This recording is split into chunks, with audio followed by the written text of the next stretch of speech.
the will that left us speechless. My grandmother was always full of surprises. She had a way of keeping secrets, and after she passed, we thought we knew exactly what to expect from her will.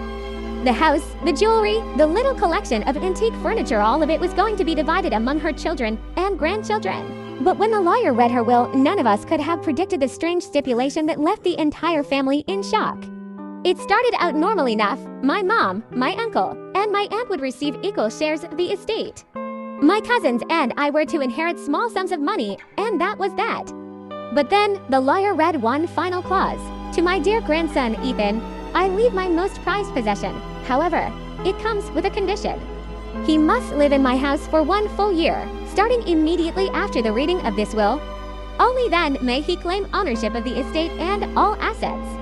If he refuses, the house and everything in it will be sold, and the proceeds donated to charity. The room fell silent. Ethan, my cousin, was the one to inherit the house. But there was a catch: he had to live there for a full year. Ethan had never been particularly close to Grandma. He hadn't even visited the house in years. But now, he was faced with the idea of living in a house that felt more like a museum than a home, with no real connection to it. To make matters worse, Grandma's house was old, drafty, creepy, with a weird vibe that made some of us feel uneasy. At first, Ethan was furious. He didn't want to be stuck in some old, cold house just to inherit it. He had plans, a life in the city, a girlfriend he didn't want to leave behind. My aunt and uncle weren't happy either. They argued that it was an unnecessary burden on Ethan and that Grandma's will was absurd. But Ethan wasn't one to back down easily. After days of grumbling and complaining, he reluctantly agreed to move in, mainly because he didn't want to lose everything. The first few weeks were awkward.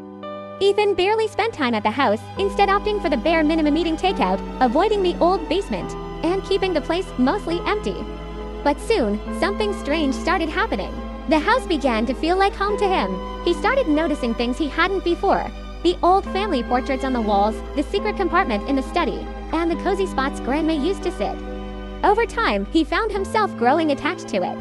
He began to make repairs, fix the garden, and even started telling stories about Grandma to his friends. By the end of the year, Ethan wasn't just inheriting the house, he had earned it. And when the time came for him to officially take possession, he didn't want to leave. The will's strange stipulation, though baffling at first, turned out to be a brilliant move on Grandma's part.